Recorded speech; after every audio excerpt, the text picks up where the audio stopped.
ಓದಿದರು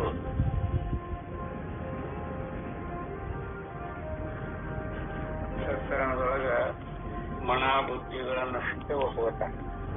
ಚಿತ್ತ ಮತ್ತು ಅಹಂ ಇವುಗಳನ್ನು ಒಪ್ಪುವುದಿಲ್ಲ. ಅವರವ್ರ ಸಿದ್ಧಾಂತನ ಹಂಗದ. ಅದಕ್ಕದು ಬೌದ್ಧರ ಮತವು. ಯಾಕಂದ್ರೆ ಅವ್ರ ಮತ ಸರಿಯಲ್ಲ ಅಂತ ಹೇಳಿದ್ರು. ಯಾಕಂದ್ರೆ ಪ್ರತ್ಯಯಗಳಿಗಿಂತ ಬೇರೆಯಾಗಿ ಮನುಷ್ಯನೊಳಗೆ ಪ್ರತ್ಯಯಗಳಾಗ್ತಾವಲ್ಲ, ಅದು ಮನುಷ್ಯನಿಗೆ ಗೊತ್ತಾಗುವುದಿಲ್ಲ. ಆ ಪ್ರತ್ಯಯಗಳ ಅರಿಲಿಕ್ಕೆ ಅದಕ್ಕೆ ಅದಾಗುವುದಿಲ್ಲ. ಅದನ್ನ ಅರಿಯುವಂಥವ ಬೇರೆಯಾಗೇನೆ ಇದ್ದುಕೊಂಡನಂತ ಎಲ್ಲರ ಅನುಭವದೊಳಗೂ ಉಂಟು. ಅವರೇ ಹೇಳ್ತಾರೆ, ಪ್ರತ್ಯಯಗಳು ಒಂದು ಪ್ರತ್ಯಯ ಆದಾಗ ಇನ್ನೊಂದು ಪ್ರತ್ಯಯ ಬಂದಾಗ ಅದು ನಾಶಕತೆ ಅಂತ ಅವರು ಒಪ್ಕೊಂಡ. ಮನ ಬುದ್ಧಿ ಎಂದೊಡಗೂಡಿ ಪ್ರತ್ಯಯ ಜ್ಞಾನ ಆ ಪ್ರತ್ಯಯಗಳು ಅರಿತವು ಅಂತ ಹೇಳ್ತಾವ.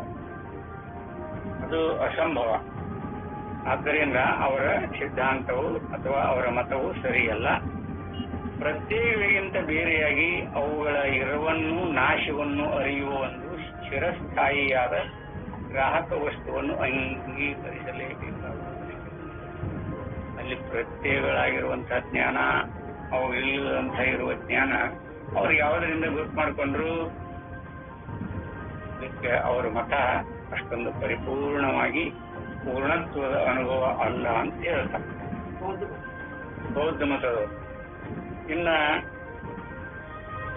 ಅದೇ ವಿಷಯವನ್ನಾಗಿಟ್ಟುಕೊಂಡು ಅನ್ವಯಿ ಗ್ರಾಹಕಸ್ತೇಷಾಂ ನಿತ್ಯೆ ಏತದ್ದಪಿ ತತ್ಸಮಂ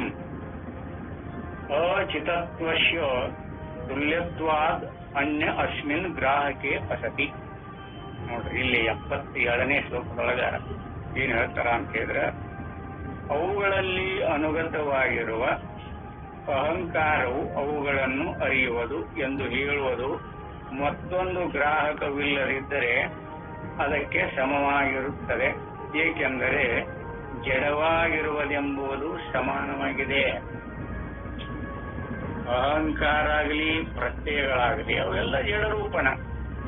ಅವು ಹೇಗರಿತಾವು?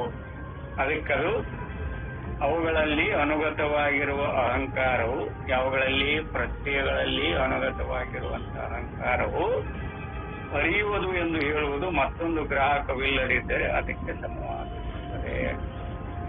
ಅಲ್ಲೇ ಅಹಂಕಾರ ರೀತಿ ಅಂತೇನ ಅಂದ್ರೆ ಅಹಂಕಾರವೂ ಜಡ, ಪ್ರತ್ಯಯಗಳು ಜಡ ಅಂದ್ಮೇಲೆ ಅರಿತವೇನು?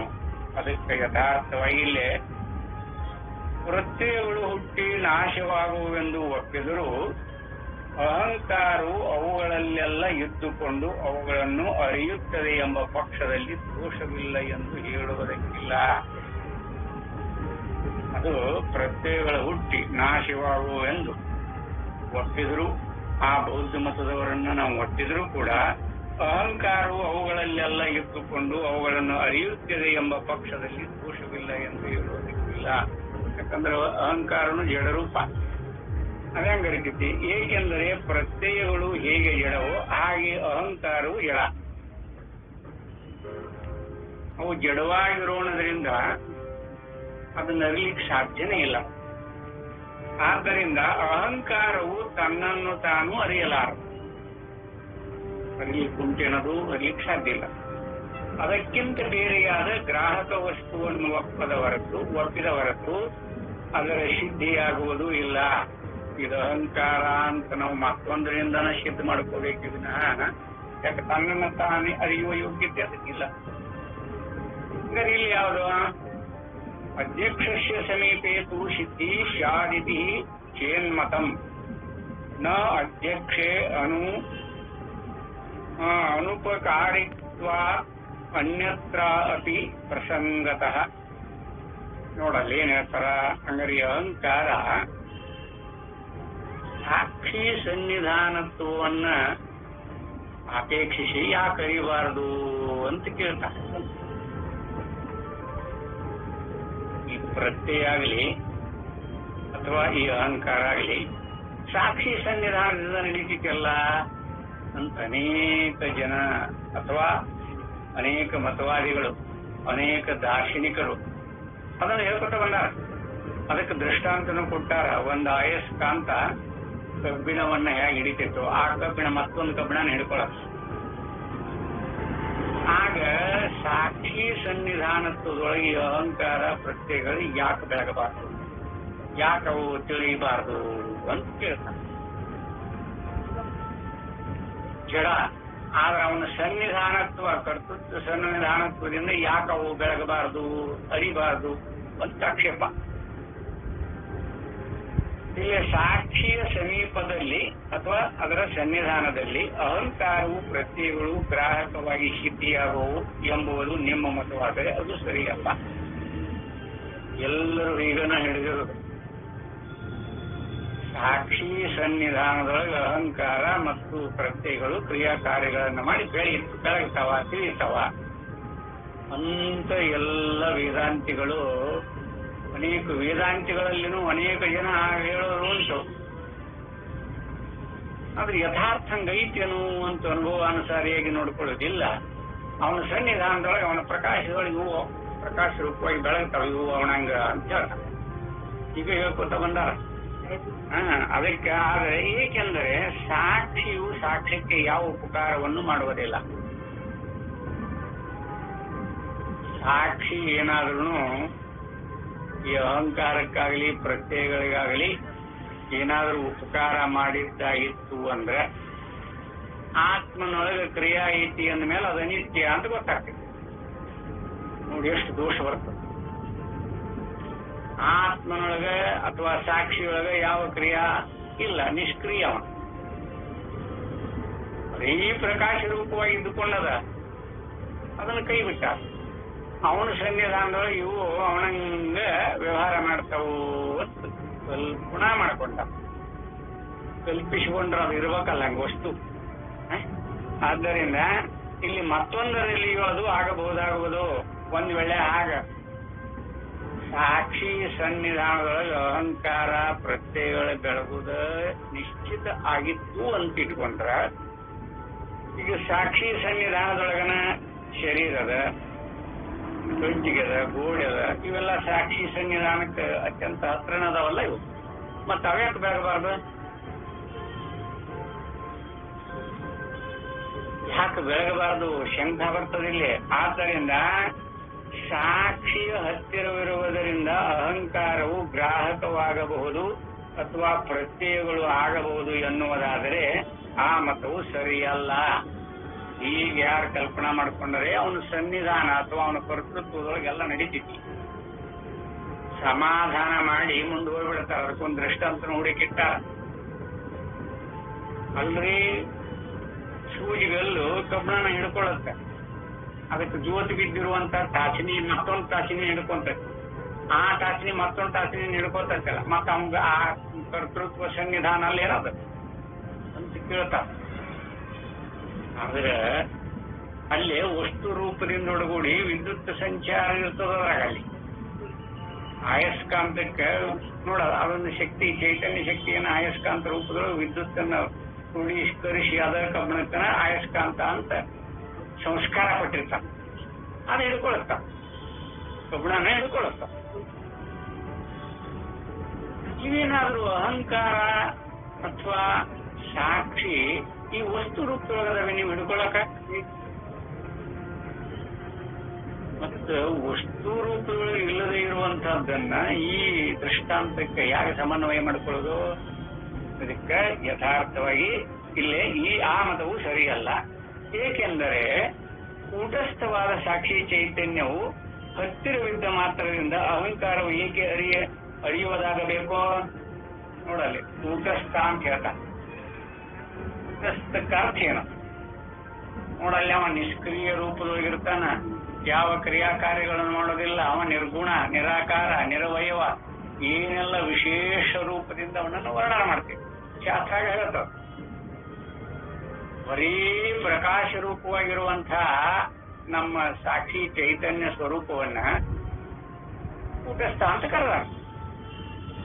ಅವನ ಸಮೀಪ ಓದಿದ್ದು ಎಲ್ಲ ಅವನಂಗನ ಪಾತ್ರ ಮಾಡ್ತಾವು ಅಂತಂದ್ರೆ ಏನರ್ಥ? ಇವು ಜಡ.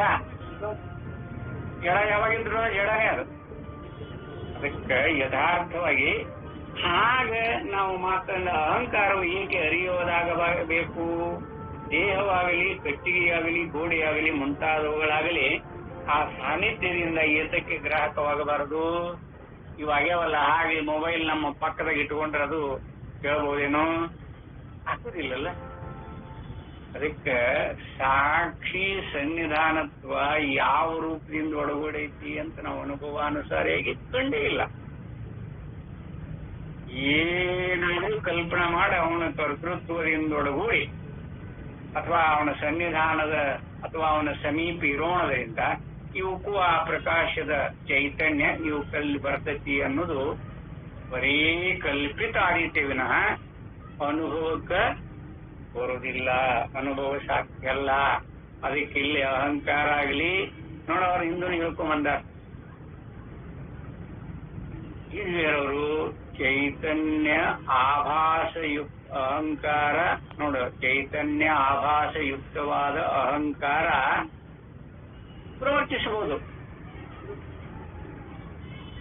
ಅಜ್ಞಾನದೊಳಗ ವ್ಯವಹಾರ ಇಟ್ಕೊಂಡೈತಿ, ವ್ಯವಹಾರಿಕ ಸತ್ತ ಅಜ್ಞಾನದೊಳಗೈತಿ ಅಂತೂ ಅದು ಪ್ರವರ್ತಿಸಬಹುದು. ಅದ್ರಾಗ ಆಭಾಸ ಅಲ್ಲಿ ಹಿಂದೆ ಹೇಳ್ಕೊತ ಬಂದಾರ ಹಿಂದೆ. ಅದಕ್ಕೆ ಯಥಾರ್ಥವಾಗಿ ಇಲ್ಲೇ ಸಾಕ್ಷಿಯು ಯಾವ ಉಪಕಾರವನ್ನು ಮಾಡಿ ಅಹಂಕಾರವನ್ನು ಗ್ರಾಹಕವಾಗಿ ಮಾಡುವುದು? ಅದರ ಸಾನ್ನಿಧ್ಯದೊಳಗದಂತೇಳಿ ನಮ್ಮ ಸಾನ್ನಿಧ್ಯದೊಳಗೈತಿ ಅದು, ಅದಕ್ಕೂ ಒಂದು ಅರ್ಥ ಹಂಚಿಕೊಡುನೇನು ಅಂತ ಈ ಸಾಕ್ಷಿ ಏನಾರು ಆ ರೀತಿ ವಿವೇಕ ಮಾಡ್ತೇನು? ಅವನಲ್ಲಿ ಯಾವ ಕ್ರಿಯಾಕಾರಿಗಳಿಲ್ಲ. ಇನ್ನು ಆ ಕ್ರಿಯಾಕಾರಿಗಳಿಲ್ಲದ ಸಾಕ್ಷಿ ಚೈತನ್ಯ ಯಾವುದಕ್ಕೆ ಸಹಾಯ ಮಾಡಬಹುದು? ಅದು ಬಾಳಿನ ಮೇಲೆ ಬಂದೈತಿ, ನಮ್ಮ ಪಕ್ಕದಾಗ ಐತಿ ಅಂತೇಳಿ ಏನಾರು ಸಹಾಯ ಮಾಡುತ್ತೇನೋ? ಅದು ಮಾಡುದಿಲ್ಲ. ಯಾವುದಕ್ಕೂ ಸಹಾಯ ಮಾಡೋದಿಲ್ಲ ಅದು. ಆದ್ದರಿಂದ ಅದು ಯಾವುದಾದರೂ ಅನುಗ್ರಹವನ್ನು ಮಾಡುವುದೆಂದರೆ ಆಗ ಅದು ಪರಿಣಾಮಿಯಾಗುವುದು. ಆತ್ಮನೊಳಗೆ ಕ್ರಿಯಾ, ಗುಣ, ಕರ್ಮ, ವಿಶೇಷ ಇವುಗಳನ್ನ ನಾವು ಅಳವಡಿಸಿದೀವಿ ಅಂದ್ರೆ ಅದು ಏನಾಗತ್ತೆ? ಅದು ಪರಿಣಾಮಿ ಪರಿವರ್ತನ ಹೊಂತೈತಿ. ಅದರೊಳಗೂ ಪರಿವರ್ತನ ಹೊಂತೈತಿ ಅಂದ್ರೆ ಅದು ಅನಿತ್ಯ ಆಗುತ್ತೆ, ನಿತ್ಯ ಆಗುವುದಿಲ್ಲ. ನೋಡು, ಅನುಭವಕ್ಕೆ ಎಷ್ಟು ವಿರೋಧವಾಗಿರುವಂತಹ ಮಾತನ್ನ ಹೇಳ್ತಾರ. ಅದಕ್ಕಿಲ್ಲಿ ಯಥಾರ್ಥವಾಗಿ ಕೂಟಸ್ಥವಲ್ಲದೆ ಹೋಗುವುದು. ಹಾಗಾದ್ರೆ ಅದರೊಳಗೆ ಪರಿವರ್ತನ ಆಗುವಂತಹ ಸ್ವಭಾವ ಆತ್ಮ ಅಥವಾ ಸಾಕ್ಷಿ ಅಥವಾ ಪರಬ್ರಹ್ಮನಲ್ಲಿ ಇದ್ದಾದರೆ ಅದು ಕೂಟಸ್ಥ ಅಂತ ಕಾಯಿಸುವುದಿಲ್ಲ, ಸಾಧ್ಯನೇ ಇಲ್ಲ ಅಲ್ವೇ? ಆದ್ದರಿಂದ ಅನಿತ್ಯವಾಗುವುದು. ಆದ್ದರಿಂದ ಗ್ರಾಹಕವೆಂಬುವುದನ್ನು ಆಭಾಸವನ್ನಂಗೀಕರಿಸದೆ ಸಾಧಿಸುವುದಕ್ಕೆ ಆಗುವುದೇ ಇಲ್ಲ. ಚೈತನ್ಯದ ಆಭಾಸವನ್ನ ಅಂಗೀಕರಿಸಿಕೊಂಡಾಗ ಅಹಮ್ಮು ಈ ಕರ್ತೃ ಭೋಕ್ತೃ ಅಂತ ಅಧ್ಯಾಸದಿಂದ ಕಲ್ಪನಾ ಮಾಡ್ಕೊಳಕ ಬಂದೀತೇ ವಿನಃ ಆತ್ಮನ ಅನುಗ್ರಹದಿಂದ ಇವಾಗ್ತಾವು ಅಂತಿಲ್ಲ. ಅದಕ್ಕೆ ಅದನ್ನು ಯಥಾರ್ಥವಾಗಿ ಅನುಭವಾನುಸಾರಿಯಾಗಿ ಕಂಡಾಗ ಇಲ್ಲಂದ್ರೆ ಪ್ರತ್ಯಯಗಳು ಯಾವುವು ಸ್ವಯಂ ಪ್ರೇರಿತವಾಗಿ ಅರಿಲಿಕ್ಕೆ ಸಾಧ್ಯ ಇಲ್ಲ ಅಂತ ನಿಶ್ಚಿತ. ಅದು ಇನ್ನ ಇವತ್ತಿನ ಈ ವಿಷಯದೊಳಗ ವಾಕ್ಯೋಪದೇಶವು ಯಾರಿಗೆ ಬಹಳ ಗಂಭೀರವಾಗಿರುವಂತ ವಿಷಯ. ಯಾಕಂದ್ರೆ ನಾವು ಇರುವುದು ಈಗ ತತ್ವಮಸಿ ಪ್ರಕರಣದೊಳಗೆ ಇದ್ದೇವೆ. ತತ್ವಮಸಿ ವಾಕ್ಯ ಇದು ಯಾರಿಗಾಗಿ ಉಪದೇಶ ಮಾಡ್ಯಾರ ಅಂತ ನಾವು ನೋಡ್ಕೋಬೇಕು. ಇನ್ನ ನಾಣಿಗೆ ಮಾಡ್ಯಾರೋ, ಇನ್ನು ಸಾಕ್ಷಿಗೆ ಮಾಡ್ಯಾರೋ, ಇನ್ನು ಕರ್ತೃವಿಗೆ ಮಾಡ್ಯಾರೋ, ಇದು ಯಾರಿಗೆ ಮಾಡ್ಯಾರ? ಅಥವಾ ನೀನು ತತ್ವಮಸಿ ಅಂತ ಹೇಳ್ಯಾರ, ಶಬ್ದಗಳನ್ನು ಬಳಸಿಕೊಂಡಾರ. ಅಲ್ಲಿ ತ್ವಮ್ ಅಂದ್ರೆ ನೀನಲ್ವಾ? ಏನ ನೀನಿಗೆ ಉಪದೇಶ ಮಾಡ್ಯಾರೋ, ಯಾರಿಗೆ ಉಪದೇಶ ಮಾಡ್ಯಾರ ಅನ್ನುವಂಥ ವಿವೇಕ ಬಹಳ ಮಾರ್ಮಿಕವಾಗಿರುವಂತ ವಿಷಯ ಇದು. ಇಲ್ಲಿ 74ನೇ ಶ್ಲೋಕದೊಳಗ ಉಪದೇಶ ಸಹಸ್ರಿ 74ನೇ ಶ್ಲೋಕ.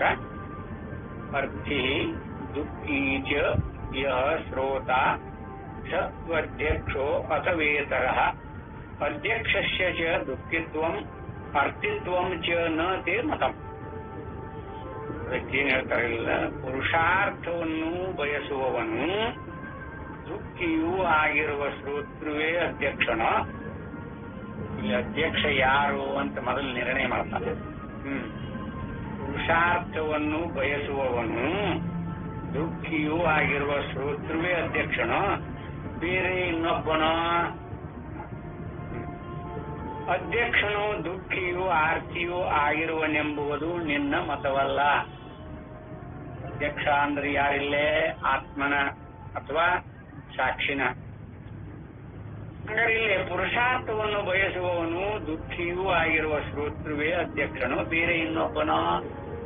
ಯಾರು? ಅದಕ್ಕಿಲ್ಲೇ ಕರ್ತ ಅಧ್ಯಕ್ಷ ಸದಸ್ಮಿತಿ ನೈವ ಸದ್ಗೃಹಂ ಅರ್ಹತಿ ಸದೇವಾಸಿತಿ ಮಿತ್ಯುಕ್ತೆ ಶ್ರುತಿರಪಿ ನ ಯುಜ್ಯತೆ. ಎಷ್ಟು ಮಾರ್ಮಿಕವಾಗಿ ಹೇಳ್ತಾರೆ. ಇಲ್ಲೇ ಕರ್ತೃವಾದವನು ನಾನು ಸತ್ತಾಗಿರುವೆನು ಎಂದು ಸದ್ಬ್ರಹ್ಮಜ್ಞಾನಕ್ಕೆ ಅರ್ಹನಾಗಿರುವುದಿಲ್ಲ. ನೋಡಿ, ಕರ್ತೃವಾದವಂಗ ಬಯಕೆಗಳುಂಟು, ಭೋಗ ಭಾಗ್ಯಗಳುಂಟು, ಕರ್ಮ ಮಾಡ್ತಾನ. ಇವ ಸದ್ಬ್ರಹ್ಮ ಜ್ಞಾನಕ್ಕೆ ಅರ್ಹನಾಗಿರುವುದಿಲ್ಲ. ಮತ್ತಿಲ್ಲಿ ನೀನು ಸತ್ಯ ಆಗಿರುತ್ತೀಯೆ ಎಂದು ಸುಳ್ಳು ಹೇಳುವುದು ಶ್ರುತಿಗೆ ಯುಕ್ತಿವಾಗುವುದಿಲ್ಲ. ಶ್ರುತಿ ಏನಾದರೂ ಸುಳ್ಳು ಹೇಳ್ತೈತೆ ನಂಗಾರ ನೀನು ಸತ್ಯ ಆಗಿದ್ದೀ ಅಂತ ಹೇಳುತ್ತಲ್ಲ, ಅದೇನಾದ್ರು ಸುಳ್ಳು ಹೇಳ್ತೈತೇನೋ? ಅದು ಅಲ್ಲ. ಹಂಗಾರೆ ಇಲ್ಲಿ ಕರ್ತೃಗೇನು ನೋಡ, ಆ ಸದ್ಬ್ರಹ್ಮವನ್ನು ತಿಳಿಯುವುದಕ್ಕಾಗುವುದಿಲ್ಲ, ಅದಕ್ಕೆ ಅರ್ಹತೆ ಬಂದಿಲ್ಲ. ಮತ್ತಿಲ್ಲೇ ನೀನೇ ಸತ್ಯ ಆಗಿರುವಿ ಅಂತ ಹೇಳುತ್ತಲ್ಲ, ಶ್ರುತಿ ಪ್ರಮಾಣ.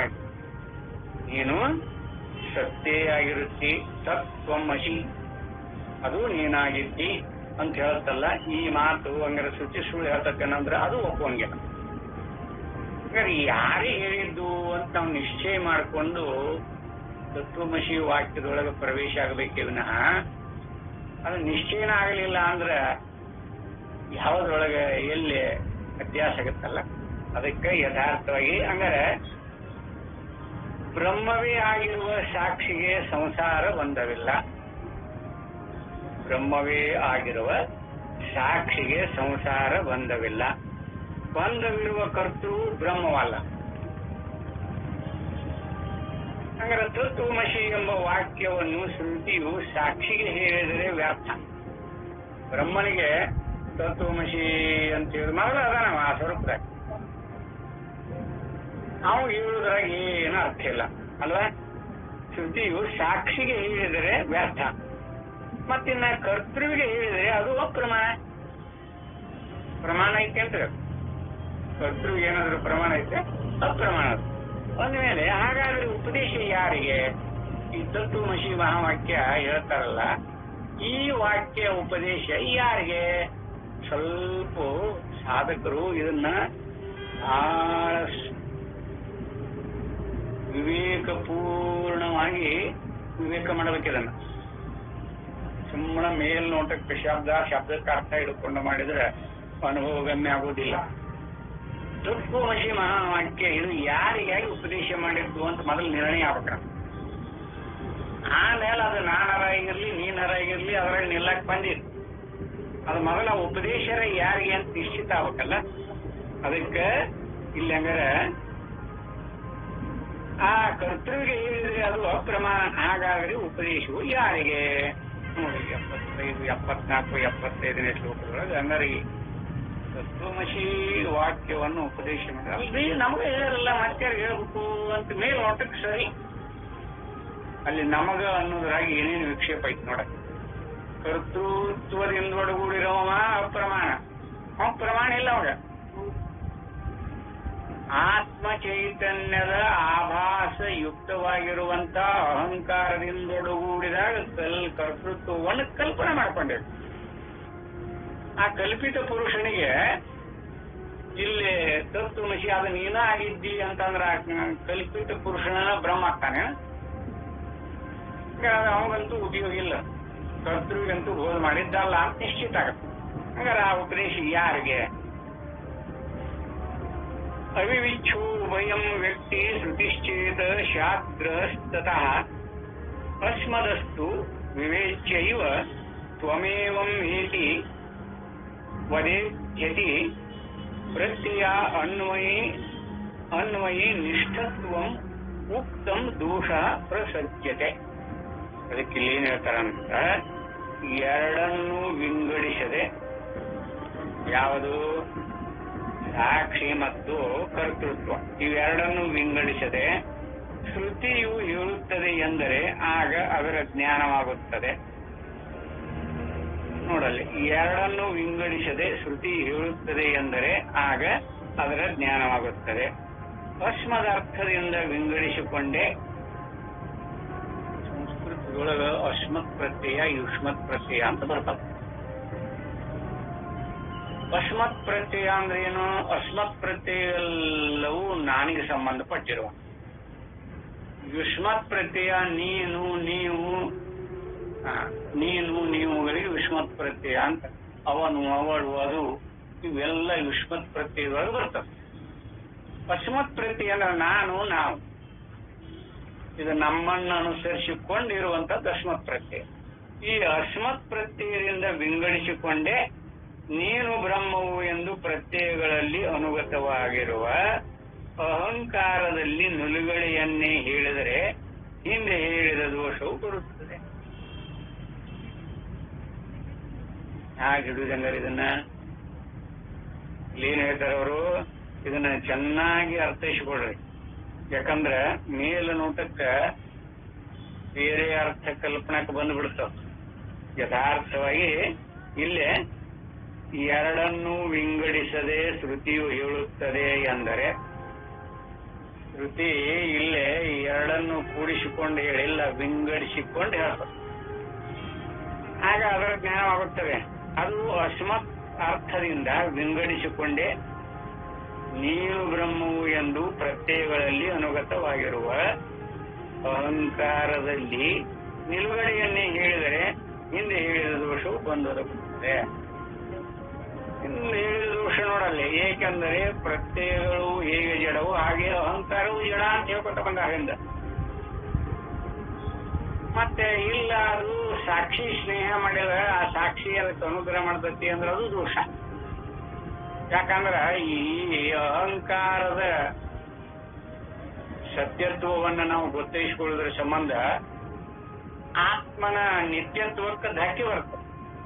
ಅವನಲ್ಲಿ ಕ್ರಿಯೆ ಇಲ್ಲ. ಅದಕ್ಕೆ ಇವೆರಡೂ ದೋಷಗಳಲ್ಲಿ ಅಂಟ್ತವ. ಅದಕ್ಕಿಲ್ಲೇ ಆ ಎರಡು ಹಿಂದೆ ಹೇಳಿದ ದೋಷವು ಬಂದೊದಗುತ್ತದೆ. ಆದ್ದರಿಂದ ಇಲ್ಲಿಯೂ ಆತ್ಮ ಅಹಂಕಾರ ಇವುಗಳನ್ನು ಆಭಾಸದ ಕಾರಣದಿಂದ ವಿಂಗಡಿಸಿಕೊಳ್ಳದೆ ಇರುವ ವ್ಯವಹಾರ ದೃಷ್ಟಿಯಿಂದಲೇ ತತ್ವಮಸಿ ಎಂದು ಶ್ರುತಿಯು ಹೇಳುತ್ತದೆ.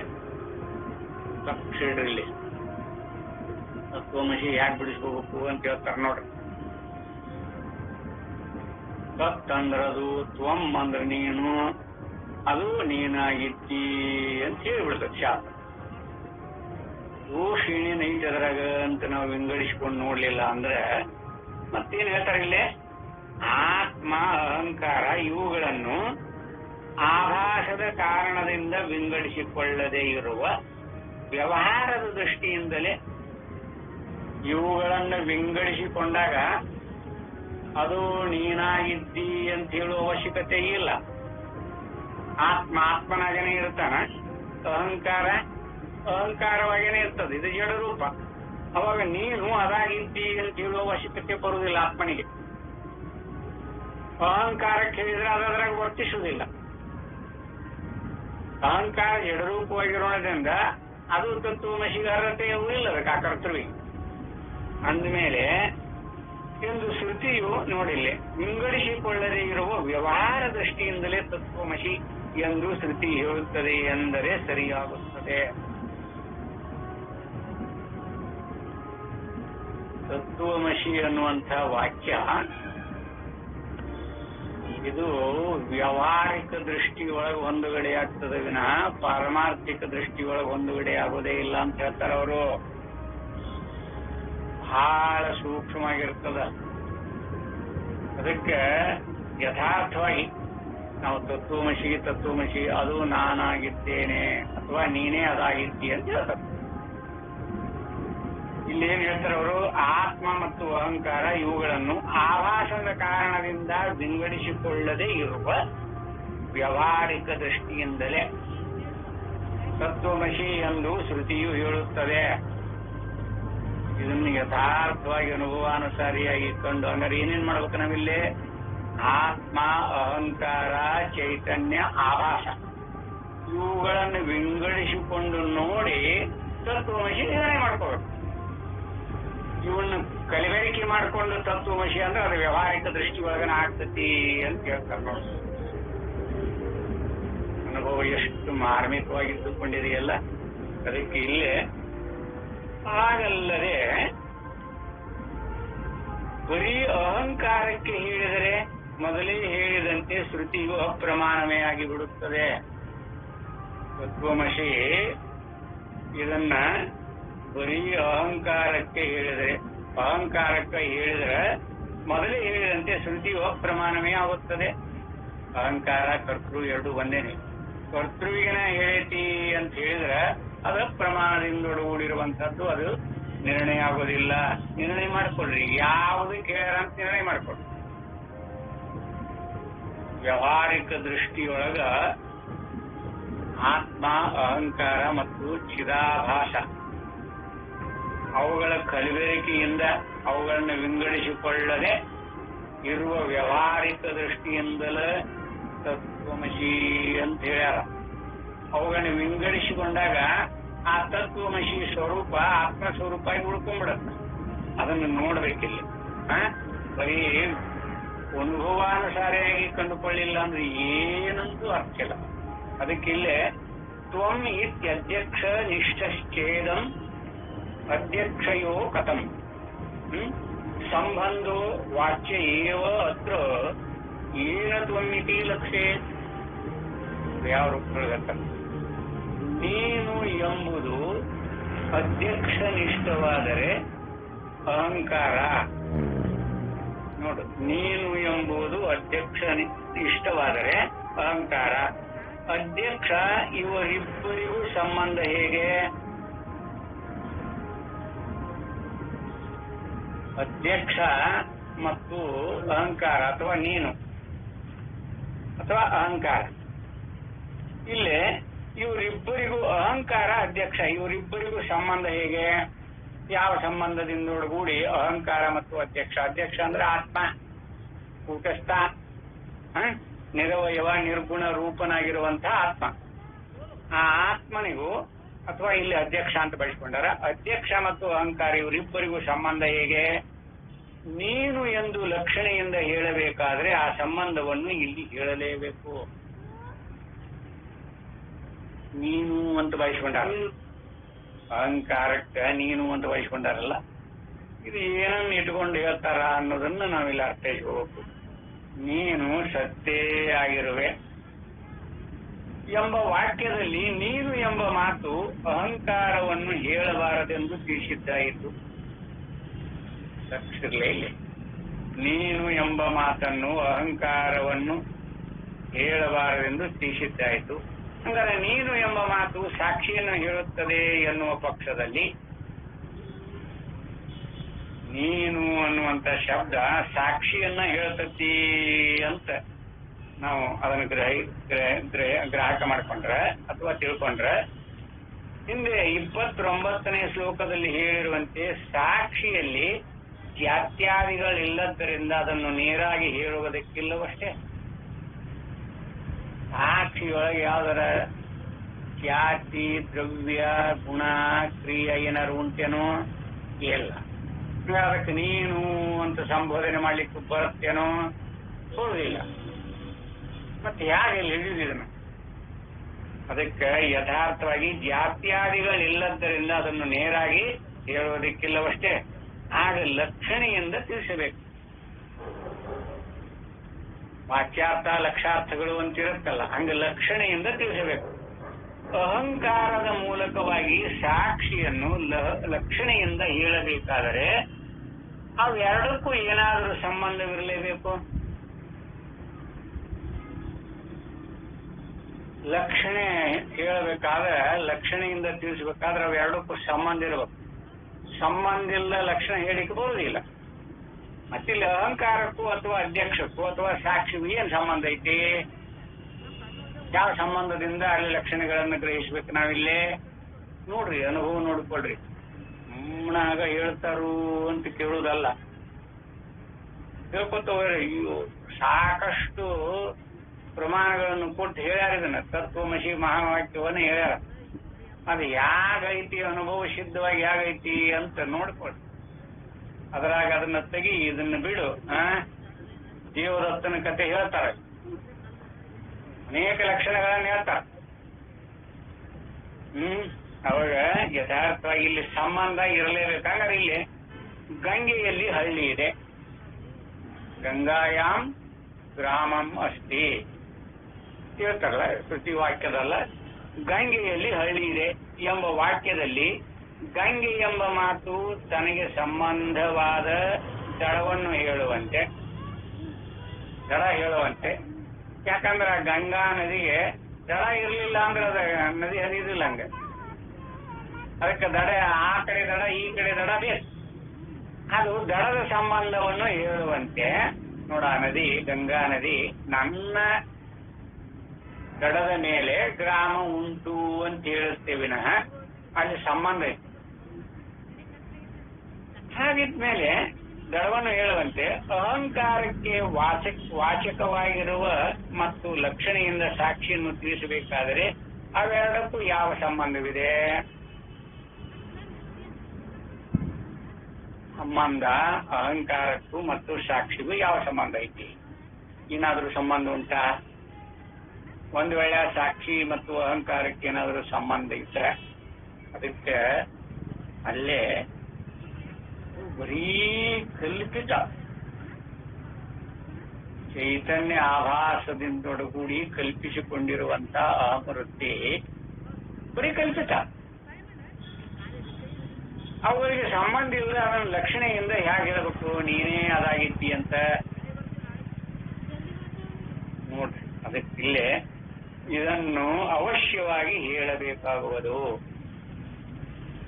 ಇಲ್ಲಿಗೆ ಬಿಟ್ಟಾಗಲ್ಲ, ಅದನ್ನ ಮುಂದೆ ಹೇಳ್ತಾರೆ ಅವರು. ಯಾವ ಸಂಬಂಧ ಯಾವ ರೂಪದಿಂದ ಒಳಗೂಡಿ ನೀನೇ ಅದಾಗಿತ್ತಿ ಅಂತ ಹೇಳ್ತಾರೆ ಅನ್ನೋದನ್ನ ಬಹಳ ಅನುಭವ ಕಮ್ಮಿಯಾಗಿ ಹೇಳ್ತಾರೆ. ಅದಕ್ಕ ಇಲ್ಲೇ ದೃಷ್ಟು ದೃಶ್ಯತ್ವ ಸಂಬಂಧೋ ಯತ್ ಅಧ್ಯಕ್ಷೆ ಅಕ್ರಿಯೆ ಕಥಂ ಅಕ್ರಿಯತ್ವೇ ಅಪಿ ತಾಧ್ಯಾತ್ಮಂ ಅಧ್ಯಕ್ಷಸ್ಯ ಭವೇದ್ಯದಿ ಆತ್ಮಾ ಅಧ್ಯಕ್ಷೋ ಮಮ ಅಸ್ಥಿತಿ ಸಂಬಂಧಾಗ್ರಹೇನದಿ. ನೋಡ್ರಿ 77-78ನೇ ಶ್ಲೋಕದೊಳಗೆ ಏನ್ ಹೇಳ್ತಾರ ಅಂತ ಹೇಳಿದ್ರೆ, ಅಷ್ಟು ದೃಶ್ಯತ್ವವೇ ಸಂಬಂಧವಾದರೆ, ದೃಷ್ಟು ಅಂತ ನೋಡುವ ಅವನಿಗಾದ ದೃಶ್ಯತ್ವವೇ ಸಂಬಂಧವಾದರೆ ಕ್ರಿಯೆ ಇಲ್ಲದ ಅಧ್ಯಕ್ಷನಲ್ಲಿ ಅದು ಹೇಗೆ ಇದ್ದೀತು? ಕ್ರಿಯೆನೇ ಇಲ್ಲ ಅವನಲ್ಲಿ. ಅಧ್ಯಕ್ಷನಲ್ಲಿ ಕ್ರಿಯೆ ಇಲ್ಲ, ಸಾಕ್ಷಿಯಲ್ಲಿ ಕ್ರಿಯೆ ಇಲ್ಲ. ಈ ದೃಷ್ಟು ದೃಶ್ಯತ್ವ ಅಂತ ಹೇಳಿತಲ್ಲ, ಇವು ಒಂದೊಂದೊಂದು ಸಂಬಂಧವಾದರೆ ಅವು ನೋಡುವ ಮದಾನ ಅಂತ ಹೇಳಿ ನೋಡಿಸಿಕೊಳ್ಳು ವಸ್ತು ಅದಾವು ಅಂತ ಕಲ್ಪನಾ ಮಾಡ್ಕೊಂಡಿವಲ್ಲ, ಇಲ್ಲಿ ಸಂಬಂಧ ಐತಿ. ಯಾವ ಕ್ರಿಯೆಯೂ ಇಲ್ಲದ ಅಧ್ಯಕ್ಷನಲ್ಲಿ ಅಥವಾ ಸಾಕ್ಷಿಯಲ್ಲಿ ಅದು ಹೇಗೆ ಇದ್ದೀತು?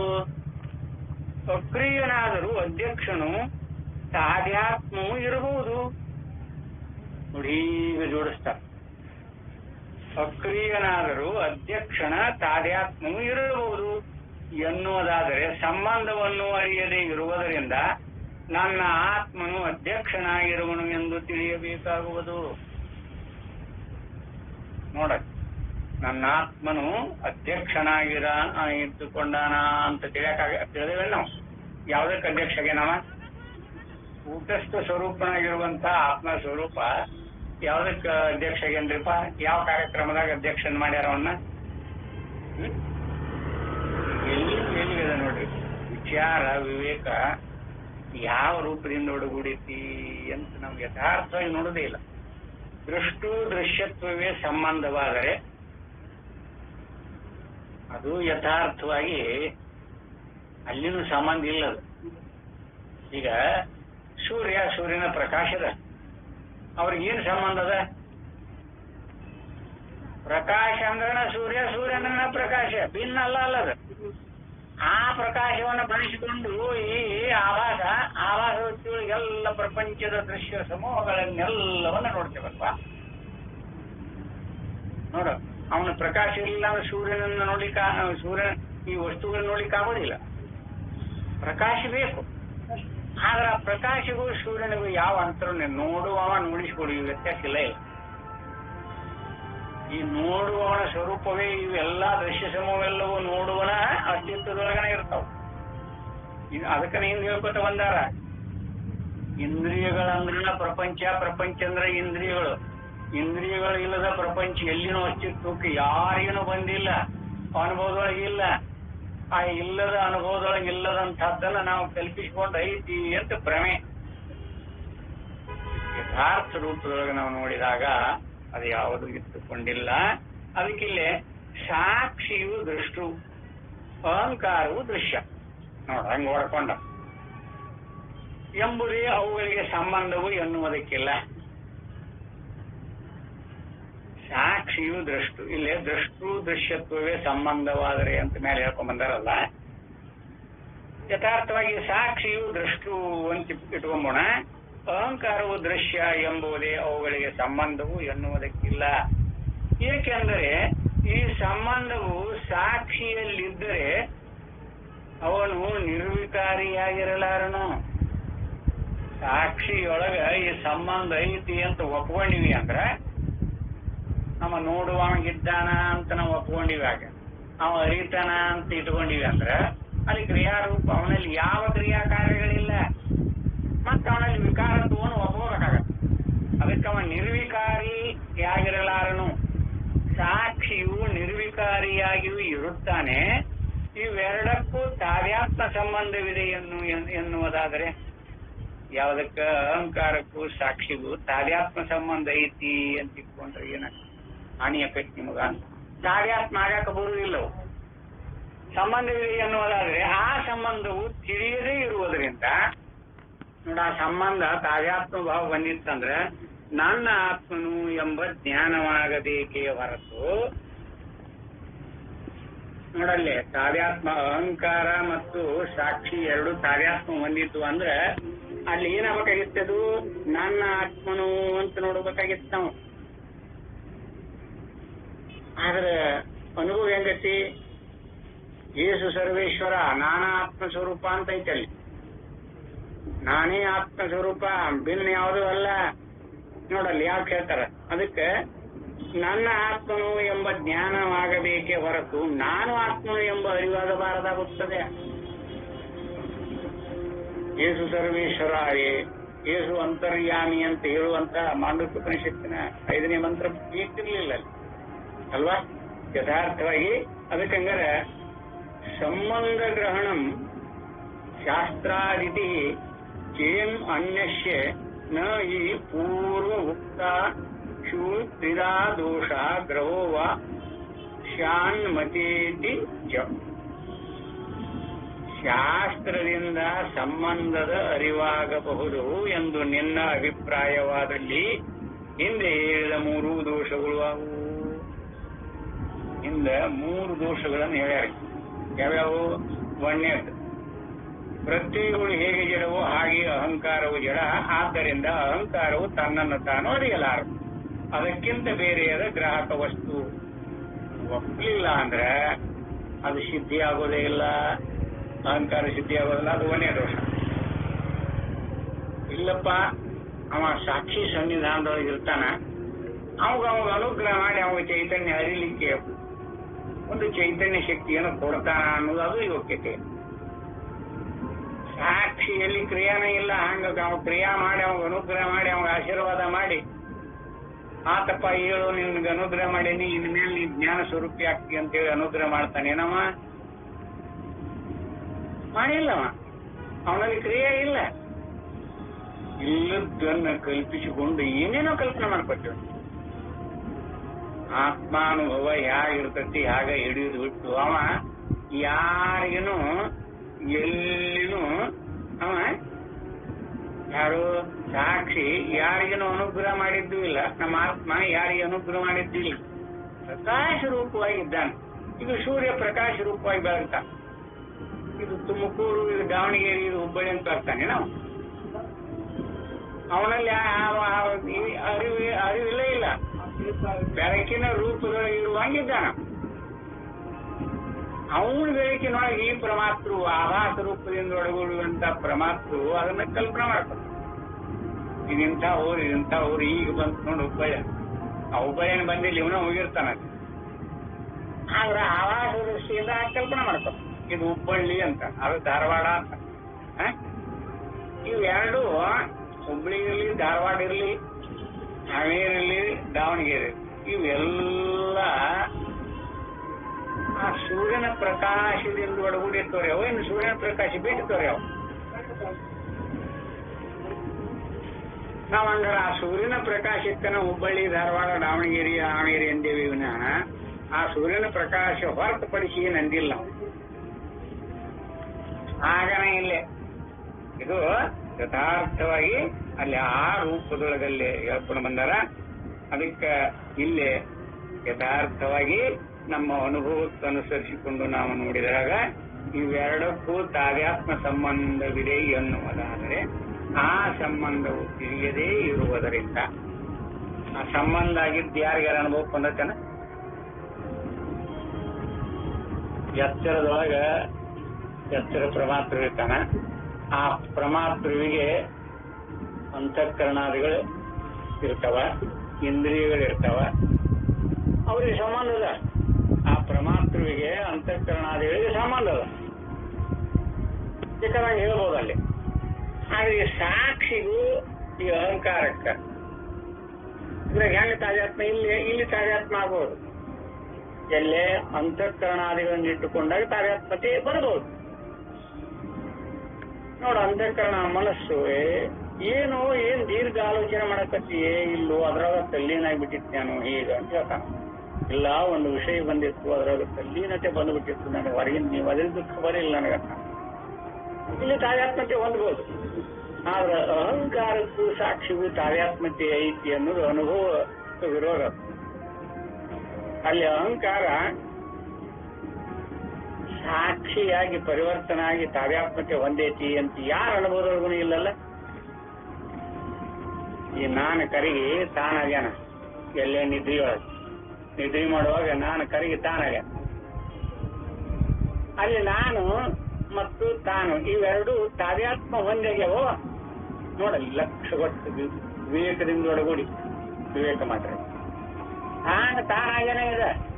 ಯಾವಾಗ ಈ ನಾಣ್ಯತ್ವದ ಧರ್ಮವನ್ನ ಕಳಿಸಿಕೊಳ್ಳುತ್ತೋ ಅವಾಗ ಅದು ತನ್ನ ಸ್ವರೂಪದಾಗ ಉಳ್ಕೊಂತಾನ. ಅವನು ಏನೂ ಆಗಿರೋದಿಲ್ಲ. ಇವುಗಳ ತಾವ್ಯಾತ್ಮತೆ ಇಲ್ಲ, ಏನು ಸಂಬಂಧ ಇಲ್ಲ.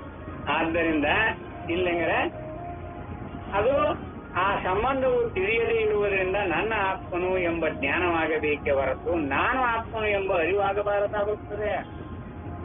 ನೋಡ ಹೇಳ್ತಾನ, ನನ್ನ ಆತ್ಮ ಈಗ ನನ್ನ ಶರೀರ, ನನ್ನ ಮನಸ್ಸು, ನನ್ನ ಬುದ್ಧಿ ಅಂತ ಹೇಳ್ತೇವಲ್ಲ, ಹಂಗಾದ್ರೆ ನನ್ನ ಆತ್ಮ ಅಂತ ಹೇಳ್ಬೋದಾಗಿತ್ತಲ್ಲ. ವಿಷಯವನ್ನಾಗಿ ಮಾಡಿ ವಿಷಯಾಗಿತ್ತು ಅನ್ನೋದು ಆತ್ಮ. ಮತ್ ಕಾವ್ಯಾತ್ಮತೆ ಹೊಂದಿದ್ರೆ ನನ್ನ ಆತ್ಮ ಅಂತ ಹೇಳ್ಬೋದಾಗಿತ್ತವ. ಆದ್ರೆ ಯಾರೂ ಹಾಗ, ಯಾಕಂದ್ರೆ ಅಷ್ಟೇ ಇಲ್ಲ ಅಂತ ಅನುಭವದೊಳಗಿಲ್ಲ. ಆದ್ದರಿಂದ ಇನ್ನ ಸಂಬಂಧ ಗ್ರಹಣಂ ಶಾಸ್ತ್ರಾದಿತಿ ಚೇನ್ಮನ್ಯಸ್ಯ ನಹಿ ಪೂರ್ವೋಕ್ತಾಶು ತ್ರಿಧಾ ದೋಷ. ಈ ಮೂರೂ ದೋಷಗಳು ಇದಕ್ಕೆ ಬರ್ತವ ಅಂತ ಹೇಳ್ತಾರ. ಆದ್ದರಿಂದ ಶಾಸ್ತ್ರದಿಂದ ಸಂಬಂಧವನ್ನು ಅರಿತುಕೊಳ್ಳಬಹುದಲ್ಲವೇ ಎಂದರೆ ಅರಿಯುವವರು ಯಾರು? ಶಾಸ್ತ್ರದಿಂದೊಡಗೂಡಿ ಈ ಸಂಬಂಧಗಳನ್ನು ಅರಿತುಕೋಬಹುದಲ್ಲ ಅಂತ ನಾವೇನಾದ್ರೂ ಕಲ್ಪನೆ ಮಾಡ್ಕೊಂಡ್ರೆ ಅರಿಯವ ಯಾರವ? ಪ್ರತ್ಯಯವೂ ಜಡ, ಅಹಂಕಾರವೂ ಜಡ. ಸಾಕ್ಷಿಯ ಸನ್ನಿಧಿಯಿಂದ ಅಹಂಕಾರಕ್ಕೆ ಯಾವ ಉಪಕಾರವೂ ಇಲ್ಲ. ನಾವು ತಿಳ್ಕೊಂಡೇವಿ ನಮ್ಗ ಸಾಕ್ಷಿ ಆಗಲಿ ಆತ್ಮಾನುಭವ ಆಗಲಿ ನಮಗ ಉಪಕಾರ ಮಾಡ್ತೈತಿ ಅಂತ ನಾವು ಕಲ್ಪನೆ ಮಾಡ್ಕೊಂಡೇವ್ರಿ. ಅವಲ್ಲಿಲ್ಲ ಇಲ್ಲಂಗೆ. ಆದ್ದರಿಂದ ಗ್ರಾಹಕನೇ ಇಲ್ಲವೆಂದಾಗುತ್ತದೆ. ಇಲ್ಲೇ ಗ್ರಾಹಕನೇ ಇಲ್ಲ ಅಂತಾಗತ್ತೆ ಎಂದು ಹಿಂದೆ 73, 75ನೇ ಶ್ಲೋಕಗಳಲ್ಲಿ ಹೇಳಿದ ದೋಷವು ಬಂತು ಬೀಳುತ್ತದೆ. ಒಂದು ವೇಳೆ ನಾವು ಹಾಗೆ ಇಟ್ಕೊಂಡಿವಿ ಅಂದ್ರೆ ಈ ದೋಷಗಳು, ಮೂರೂ ದೋಷಗಳು ನಮಗೆ ಗಂಟು ಬೀಳ್ತವ. ಸಂಬಂಧದ ಅರಿವಿಲ್ಲದ್ದರಿಂದ ನನ್ನ ಸಾಕ್ಷಿ ಎಂಬ ಅರಿವಾದರೂ ಆಗಬೇಕಾಗುತ್ತದೆ. ನೋಡಿ, ಸಂಬಂಧದ ಅರಿವಿಲ್ಲದ್ದರಿಂದ ನನ್ನ ಸಾಕ್ಷಿಯು ಎಂಬ ಅರಿವಾದರೂ ಆಗಬೇಕಾಗುತ್ತದೆ. ಅಂತೂ ತತ್ವಮಸಿ ಎಂಬ ವಾಕ್ಯವನ್ನು ಯಾರಿಗೆ ಉಪದೇಶಿಸಿದೆ ಎಂಬುದು ಸಿದ್ಧವಾಗುವುದಿಲ್ಲ. ಸಿದ್ಧ ಮಾಡಿಕೊಂಡ ನಂತರಲ್ಲ ತತ್ವಮಸಿ ಮಹಾವಾಕ್ಯ. ಆದ್ದರಿಂದ ಇನ್ನು ನಾಳಿನ ದಿವಸ 80, 81ನೇ ಶ್ಲೋಕಕ್ಕೆ ಬರಬೇಕಾಗ್ತದೆ. ದೃಕ್ಕಲ್ಲದ ಬುದ್ಧಿಯು ದೃಗ್ರೂಪದಿಂದ ತೋರುತ್ತದೆ. ಮಾರ್ಮಿಕವಾಗಿದೆ. ಯಾರಿಗೆ ಸಂಬಂಧ ಅನ್ನುವಂಥ ವಿಷಯವನ್ನು ಇಲ್ಲಿ ಹೇಳ್ತಾರೆ. ಅದಕ್ಕೆ ನಾಳಿನ ದಿವಸ ಆ ವಿಚಾರವನ್ನು ಅವಲೋಕನ ಮಾಡೋಣ ಅಂತೇಳಿ ಈ 4 ವಾಕ್ಪುಷ್ಪವನ್ನು ಸದ್ಗುರು ಚರಣ ತರ್ಪಿಸಿ ಇವತ್ತಿನ ಉಪನ್ಯಾಸ ವಿದಾಯ ಹೇಳುತ್ತೇನೆ. ಹರಿ ಓಂ ತತ್ಸತ್.